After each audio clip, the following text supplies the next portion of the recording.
Le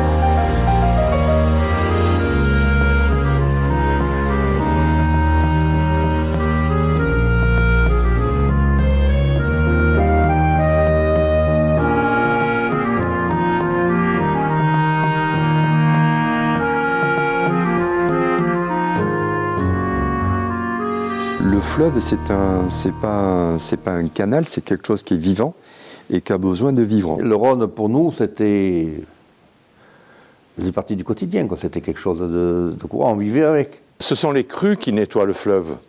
Les alluvions s'en vont, le gravier jusqu'à un certain niveau de granulométrie coule s'en vont avec le courant du fleuve.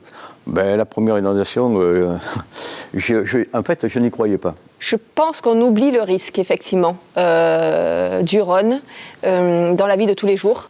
Avant l'existence, je crois, de la communauté de communes de Pierrelatte, etc., existait sur la plaine du Rhône un syndicat, le SIAGAR, qui était chargé de la gestion et de l'entretien des digues. En fait, les digues, vous faisiez un mouvement linéaire, ça ne longe pas le Rhône. Les digues, c'est justement pour couper le courant, donc elles sont principalement en travers ou en épi.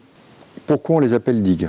Donc ces digues, ce sont des ouvrages de protection qui ont été réalisés pour protéger donc les terres agricoles, mais bien évidemment les habitations. Ces épis étaient à l'époque créés pour justement concentrer l'eau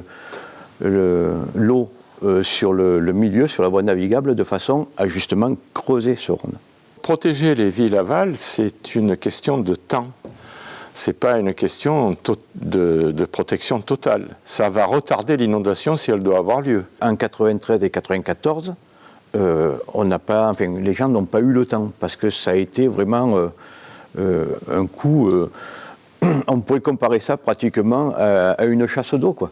Je veux dire qu'on tire la chasse d'eau, tout s'est rempli, puis après ça s'est évacué. Depuis qu'il y a ce canal, on a quand même beaucoup moins d'inondations que ce que l'on avait connu les années auparavant. Et il y a de gros travaux qui ont été réalisés dans les années en 2015-2016 pour bien consolider justement toutes ces digues par rapport à la centrale nucléaire et à toutes les problématiques de séisme qu'il y avait eu au Japon. J'avais un voisin qui avait passé sa vie sur le Rhône. Il travaille pour la Rodania, c'est une compagnie de péniche. Là.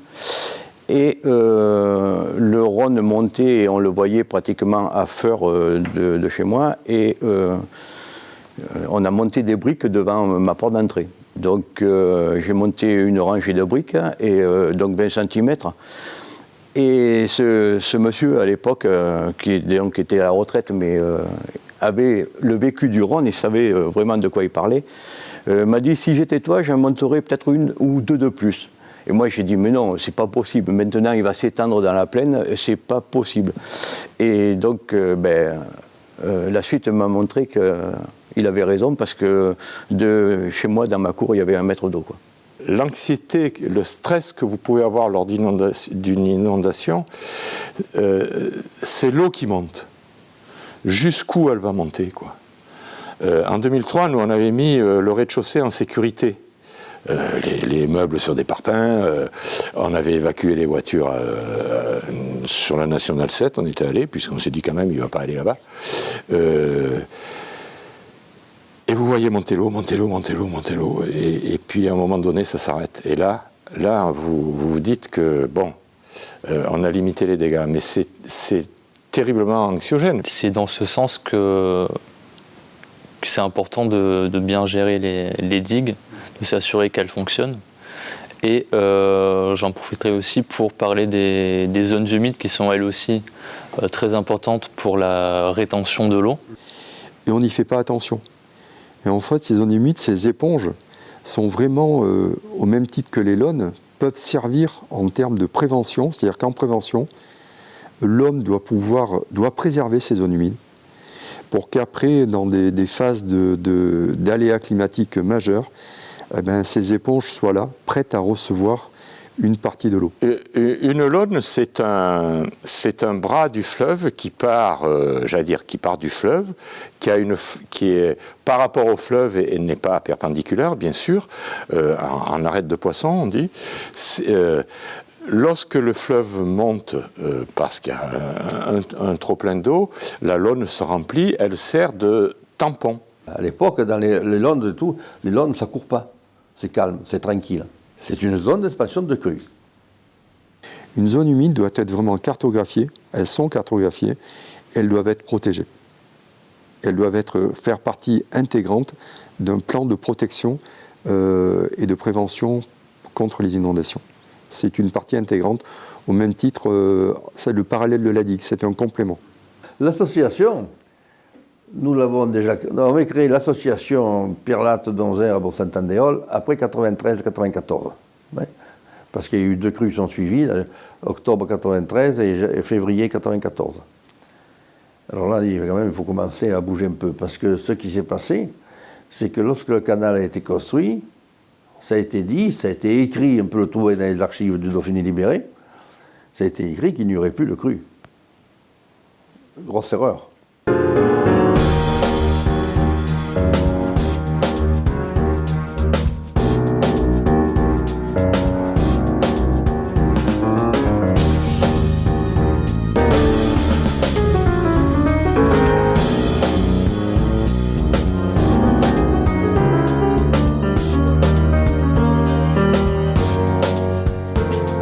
L'association née en 1994, en février 1994, s'est retroussé les manches. On a fédéré le maximum de riverains, bien sûr, agriculteurs ou non agriculteurs, artisans, pour faire avancer les choses et remettre le fleuve comme il aurait dû être, simplement si on avait respecté le cahier des charges, il faut le savoir, quoi. Le Rhône, depuis le vieux Rhône, comme dit Yvan, depuis 1950, a été privé de son eau, 52, puisque tout le débit, la majorité du débit, quand le Rhône est calme, dirons-nous, c'est-à-dire 1500 mètres cubes seconde, passe dans le canal.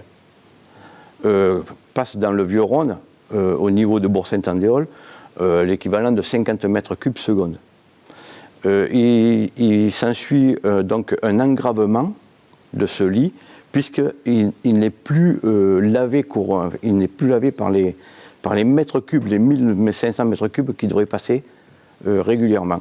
Ce qui fait qu'il y a des alluvions, il y a de l'engravement, et maintenant, avec la moindre montée des niveaux, le vieux Rhône ne prend pas son rôle n'évacue pas l'eau. Maintenant qu'il n'y a plus de navigation sur le Rhône, il faut malgré tout que les gens qui en ont la concession continuent à entretenir ce Rhône et à enlever ces alluvions, quoi. Il y a 2 ans, je suis allé voir un chantier de démolition au sud de Bourg-Saint-Andéol, rive gauche, de démolition d'épis et Girardon. Il y avait 7 mètres cubes d'alluvions au-dessus des épis.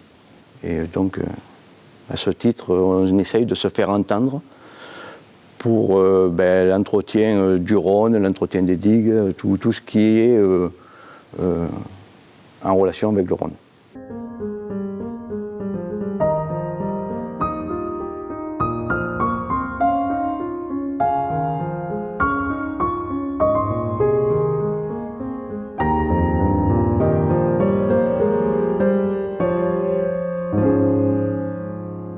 Alors nous, on a une association qui est différente de celle des riverains du Rhône, mais qui est les Amis du Vieux Donzère.